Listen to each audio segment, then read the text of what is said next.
everyone, and welcome to the presentation about how to improve your understanding of how the markets move. Just a quick question to make sure that everyone can see my screen and can hear me. If you could just type in a yes, I would appreciate it. Okay. Now, before we get started, I would like to take just a moment for everyone to read over the Nadex risk disclaimer. This is for your protection as well as ours. And basically, you should always remember that trading always involves risk, even with something like binary options. So just take a moment to read over the disclaimer, and then we'll get started on how to understand your markets. Now, my name is Gail Mercer, and I'm going to be your hostess today. Now, for those that do not know me, I have over 15 years of trading experience, and I started out with a company that programmed indicators. I also fell in love with the price bar and specialize in price action, volume analysis, and divergence because I believe they are leading indicators. I'm also a frequent contributor for Stocks and Commodities, Traders World, and Top Shelf. I've also been a speaker at Traders Expo, Traders World Online Expo, and the Wyckoff Volume Conference. I'm also the author of 3 books on trading Nadex binary options. They are Trading Nadex Binary Options Using Currencies, Trading Nadex Binary Options, Keeping It Simple Strategies, and The New Trader's Guide to Trading Nadex Binary Options and Spreads. All of these books can be purchased either on my website or through Amazon. Now, today's discussion is going to be about focus on improving your understanding of how markets move.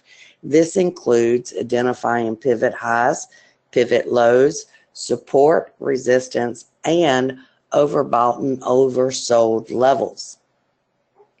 Now, before we begin on understanding your trends and charts and price bars, we need to understand how to identify pivot highs and lows. Now, we have what is called a 3-bar reversal down. This is also called a pivot high, for those of you that do not know. And basically, all this is telling you is that the middle bar is higher than the bar on either side of the middle bar, okay? And the 3rd bar in this scenario closes below the low of the middle bar. This is a strong pivot high to the downside. In other words, at the incompletion of this bar, you know that the next price bar is likely to be a down bar, okay? We then have what is also known as a ghost pivot high, and that would be this scenario. And again, what is unique about it is the middle bar is still higher than the bar on either side. The difference between these two is that this bar right here does not close below the low of the middle bar. Does everybody understand that? Now, they're both the same. They both identify a pivot high and that the next bar will be a down bar. But this one is stronger because of the close of the 3rd bar. Okay? Does everybody understand that now?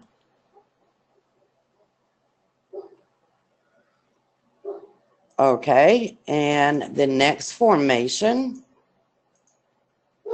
would be a 3-bar reversal up. And really, that's almost the opposite of what we just studied, okay?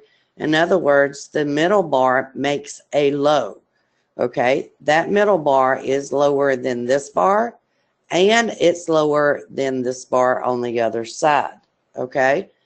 In this case, the 3rd bar needs to close above the high of the middle bar.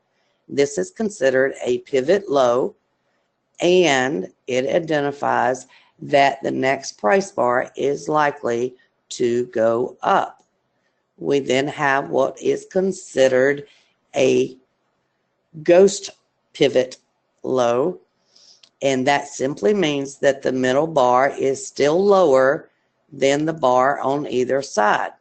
The difference is that the third bar does not close above that high, okay? Now, it's still a pivot low.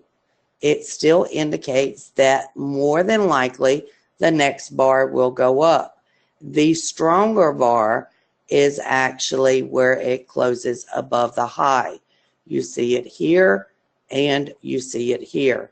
Again, it indicates that the next price bar is likely to go up. Okay?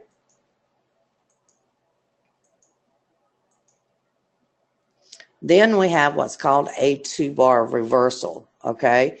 And again, it indicates where the next price bar should go. So in this case, we have a low that is lower than the previous bar, and the close is up at the top. Some people refer to these as pin bars.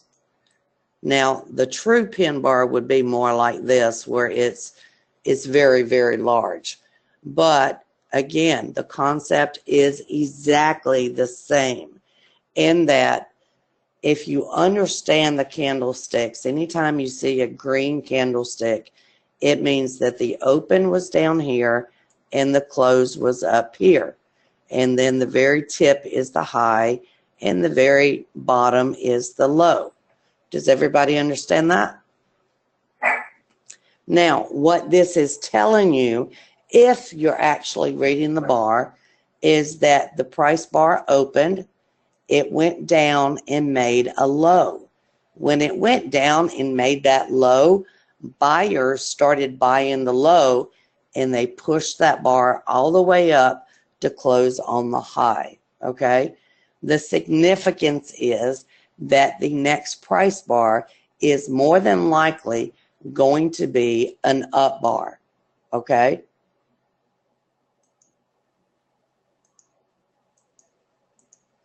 Now, on the two-bar reversal down, it's the opposite. What you're looking at is the second bar, which is this one, made a high, but it closes down on the bottom. Again, this is referred to as a pin bar or a pivot high is likely, okay? And the reason is this is telling me that more likely than not, the next bar will be a down bar. And the reason is on this bar, the open is here, the close is here, this is your low, this is your high. So what happened was price opened, it went up and it made a high, and then they came down and closed on the low. That tells me that sellers actually stepped in as that high was made, and they managed to push this back down and close on the low. Okay?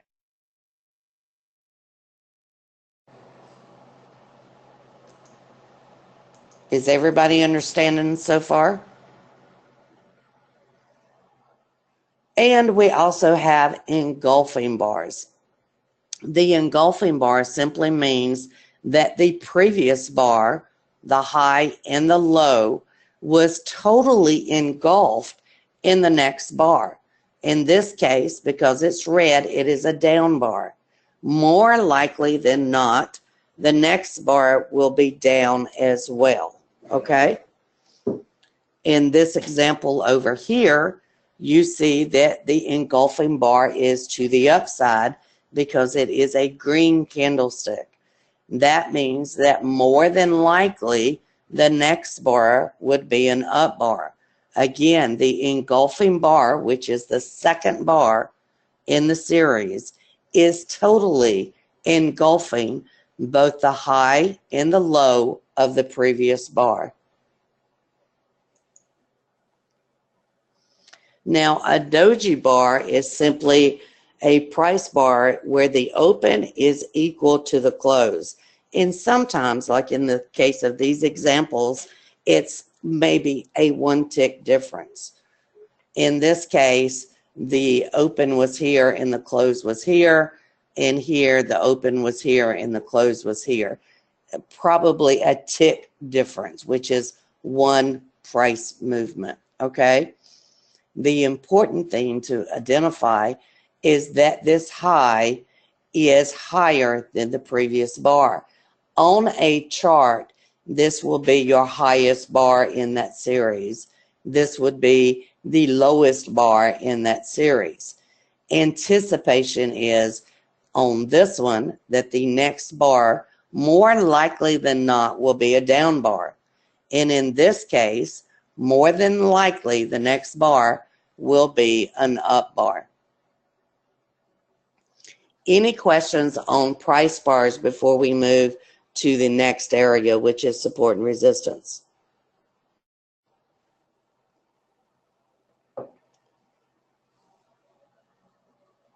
Okay, if there's no questions, we're going to move on. An uptrend is you're looking really at the support, which is your pivot low formation, okay? In a downtrend, you're looking at your resistance area, which is a pivot high formation. Now, everybody has probably heard the phrase that an uptrend is higher highs with higher lows, okay? And all it is this is a high, this will be your low. This is your high, this is your low, this is your high, this is your low. Anytime that you see a low formation in an uptrend, that is going to be your support area. The high is going to be your resistance area. So anytime that you have an uptrend, and in this case, we know that we have an established uptrend, we take out the previous high. Okay, if we extend that line all the way across, when this low comes in, we know that more than likely the next high will be higher than this high. Does everybody understand that? These are your support areas. This is where it's giving price the strength to move up through that previous high. Does everybody understand that? Because remember, the previous high is going to act as resistance. So it needs power to push through that high, okay? And that's exactly what the support does. It gives it the strength to push up through that high, okay? Now, in a downtrend, it's really the opposite. The highs are the ones that are going to give power to price to push down through the low. The low is still a support area. The high is still a resistance area, okay? But what happens generally is that you have a high, it moves down and makes a low, makes a lower high, makes a lower low. Now, on these runs down, it's almost like price needs a rest period. It needs to take its breath, okay? When it's retracing, okay, we call these retracements or pullbacks. Same thing. And what it's doing is it's taking a rest. Traders are taking profits, okay? And then what happens, it finds an area of resistance and it's running again. And it will take out the low, okay? Then it needs a rest period again. Traders take profit, it makes a lower high, and then it sprints down again. Does everybody understand that? This is also the formation that we typically tell new traders the market moves in waves. This is what creates the waves. okay? Now, when is an uptrend in trouble? When you have a previous high that has been tested, a lower low forms, followed by a higher low, okay? That's when you know the uptrend is in trouble. When is a downtrend in trouble? The previous low is tested, then a higher high forms, and a higher low forms. Remember, each one of these peaks will be off of pivot high or pivot low formations, okay? Now, when do you look for retracements? Typically, when the market is overextended. For example, okay, we were in a downtrend, okay, we made a new low, then we tested and we failed to take out that low. That might be your first sign of trouble, okay? But then it goes up and it makes a new high, followed by a pivot low formation, okay? When did this start the retracement off of this pivot high? The pivot high formation is these 3 bars right here. And you were overextended on the stochastics. This is when I anticipate that the retracement will begin. Does everybody understand that?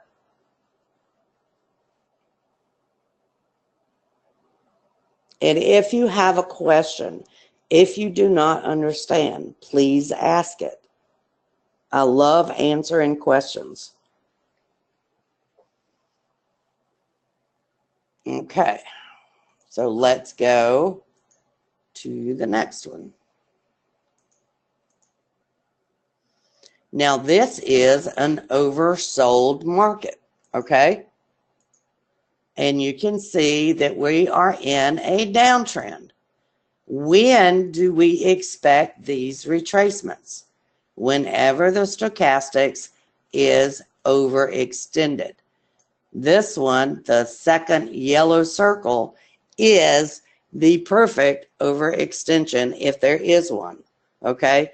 It is below 20 and you have a 3-bar pivot to the upside. This is when you expect the market to retrace, okay? Now, what happens at the end of the retracement? You have a 3-bar pivot high formation, which actually gives you hidden divergence because it's a lower high with a higher high in the stochastics. That is also known as hidden divergence.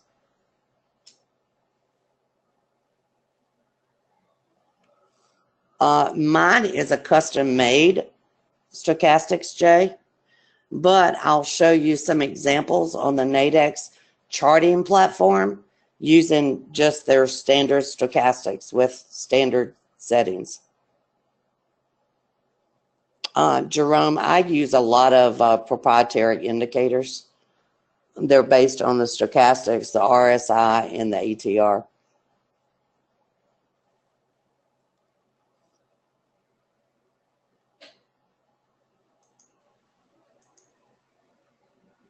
Any questions other than those? Now, when you combine the pivot, price pivots, support, resistance, overbought, oversold, you can see they're leading indicators, okay? It does require focus, and it does require you to mark your charts. Also requires a lot of practice, okay? Now, before we look at some charts, I just want everybody to know my website, which is tradershelpdesk.com.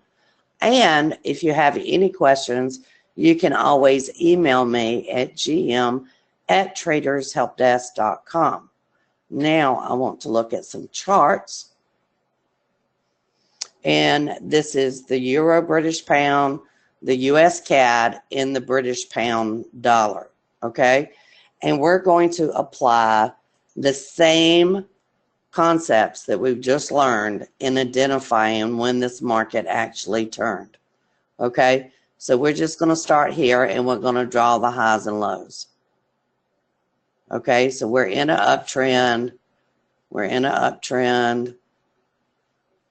We might have a problem here. Okay. So then it goes down and it makes a low. But this is pretty much an equal low here. Okay. And it goes back and it makes more or less a double top. You have not changed that trend yet. Okay.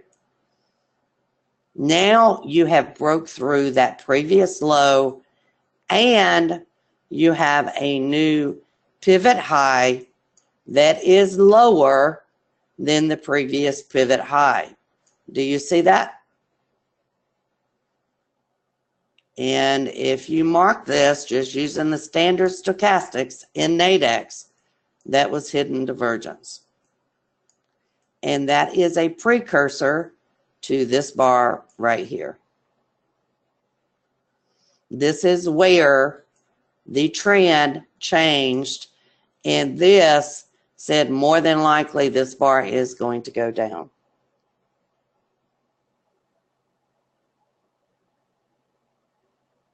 Any questions on that one?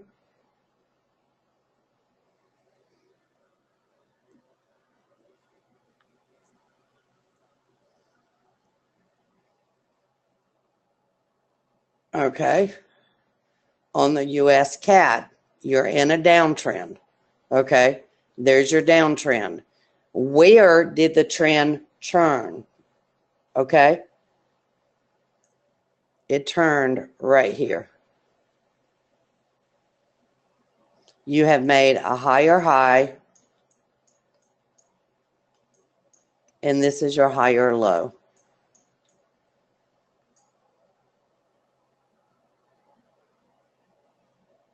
If you are in an uptrend, which is what this is showing right now, you would expect this high to be taken out.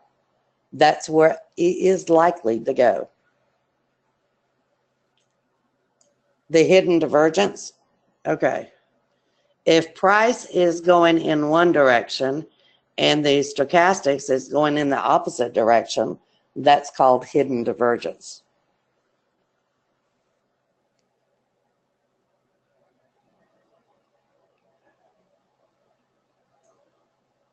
On the euro British pound, you just now reversed directions. You were in a downtrend.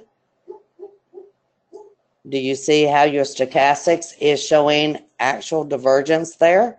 It's called trend divergence, telling you more than likely it's going to go up. Okay, it goes up, comes to the 80 line. Now it has formed the pivot low, which is higher than the pivot low here. Your pivot high is higher than your previous pivot high, which was here.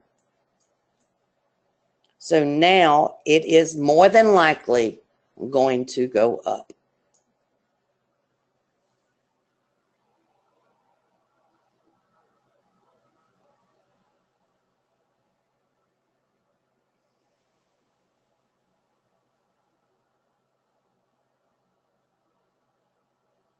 So where is the best place to trade? Well, I was actually long on the euro British pound earlier this morning. I was at the 87.60 line, and I would not re-enter at the moment.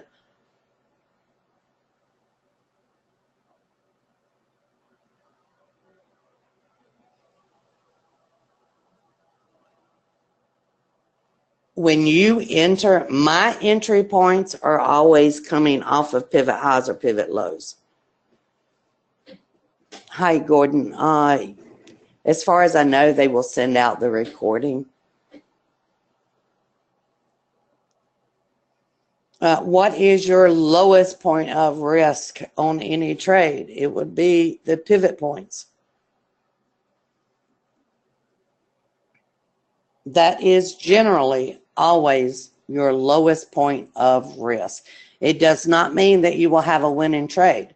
It means that's going to be the lowest point of risk after a retracement. So if you just watch the candles highs and lows, that's your best indication.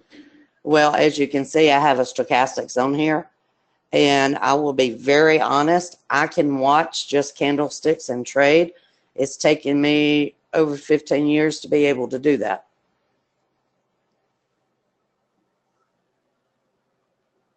So it really is dependent on your experience.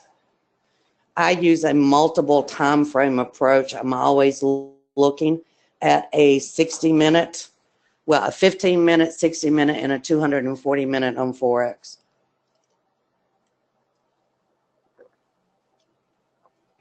What is the difference trading Nadex and forex?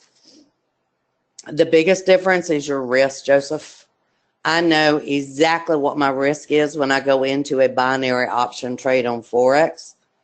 Okay, if I am trading spot forex, you can put in a stop, but then you're really kind of hoping that they do not break your stop or jump your stop.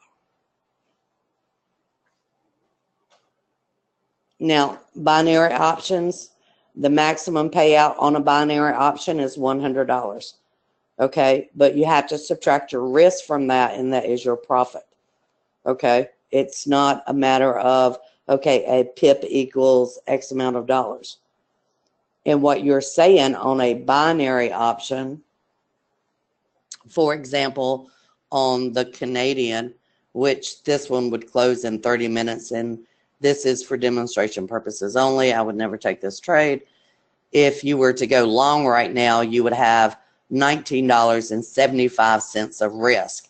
And your profit potential, if price is greater than $28.97, well, let me write the complete strike price, which is 1.2897, and you paid 20 bucks on risk, I'm just going to average it out, then your profit potential is $80 if the price is greater than the strike at 12 p.m. Do you understand that?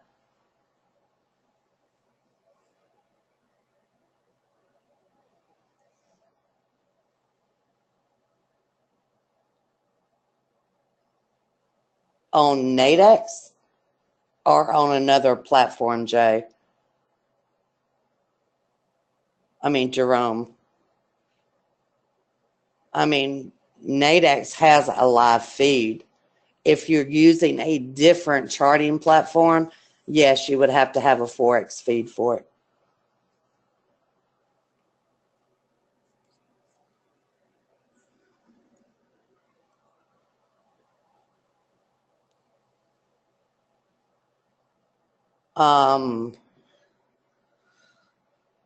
Is the stuff in your book? Which book, Jerome?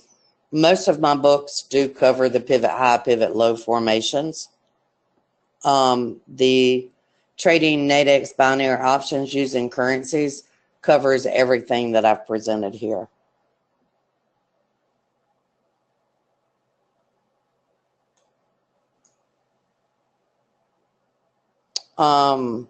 I use, actually, it's a multiple time frame approach. I actually trade all the currencies that are offered on Nadex. And that means at any given time, I'm probably looking at 1, 2, 3, 4, 5, 6, 7, 8, 9 currencies. The only one I don't do is the Aussie yen. It's the only one that I do not do.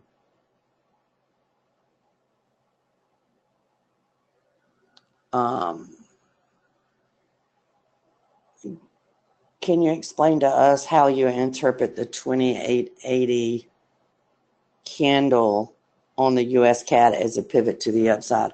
Are you talking about this one right here? Okay. And I'm going to take all the drawings off for a moment. Okay. Is this bar lower than this bar and this bar? Check. Okay.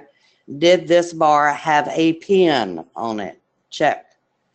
Did it close on the high? Check. That's your 3 formations. In other words, this bar was anticipated. This one right here.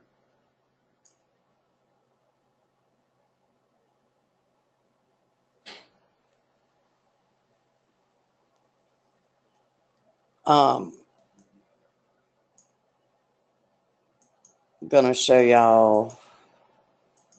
If you're trading 1 or 2 currencies, it's pretty easy to keep up with the Nadex charts. But as I said, this is what I'm trading. I trade all of them. So I have to be able to know at a moment's notice what's going on any of these. Okay, my entries come in at the ATR. So right now I know I have to look at 2 currencies. One is the Euro British Pound. And you can see it is at an ATR over here. I think it's probably going to come back to 87.45 area, and then I might look at it. The other one is on the Aussie dollar.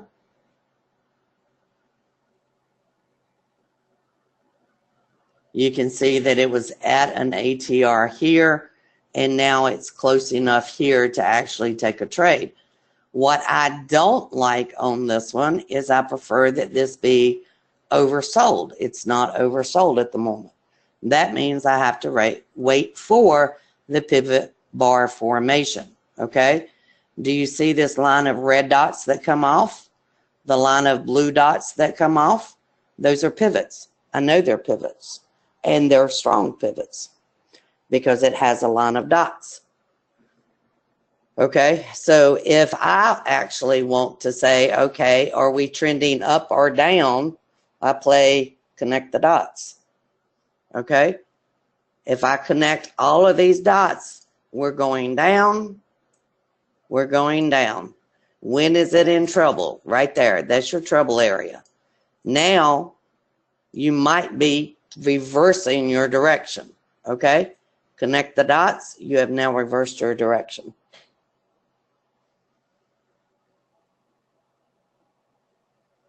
In other words, this line of dots, that tells me where the highest support and resistance is. At a glance, I know. And I also know if I'm making a pivot high or a pivot low because I can see it in my scanner window.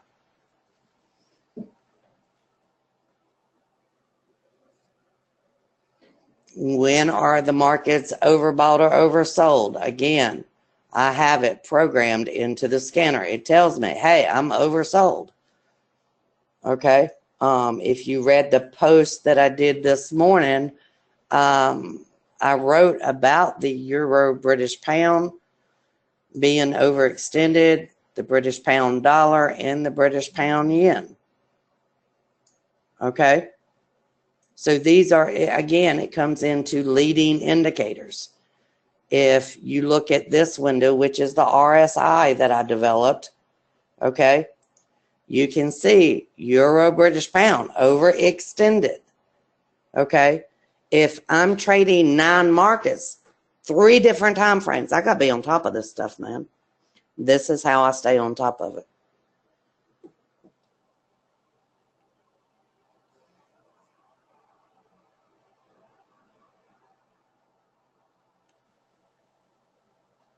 Any questions?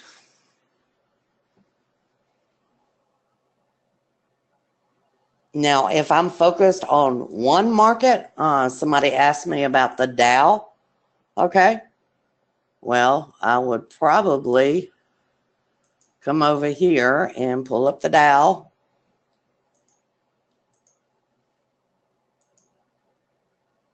And I think the comment was, I think it's overbought, okay? Well, actually, it's oversold at the moment. It was overbought over here. What ended the market?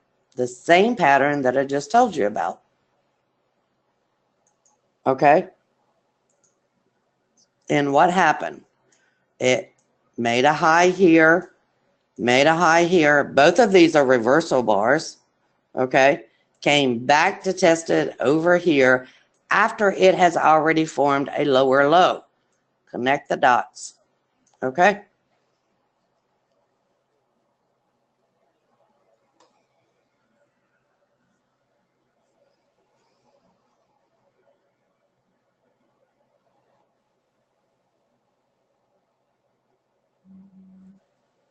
And again, this is just exactly the same thing that I just showed you in the presentation.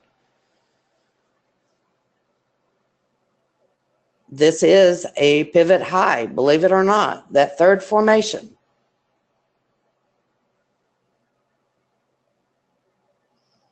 It didn't really look the same if you take a closer look at it, Jerome. Okay. That does not look the same. They're going in opposite directions. It's hidden divergence. Hidden divergence actually was formed on that up bar right there.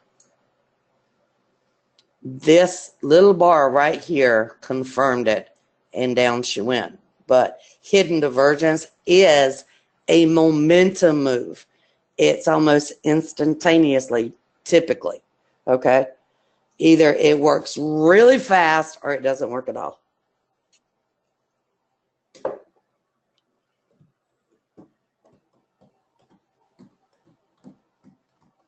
Any other questions, guys?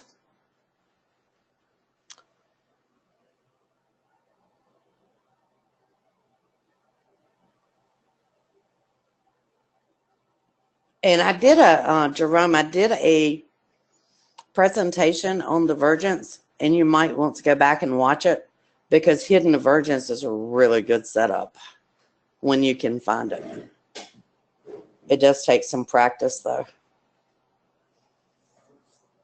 All right. I hope everyone enjoyed the presentation today. They did record it, and they typically will send it out after the presentation ends. Okay. Everyone have a wonderful day. Thank you for joining me, and I hope you have a great trading day. Well, thank you for joining us. Y'all have a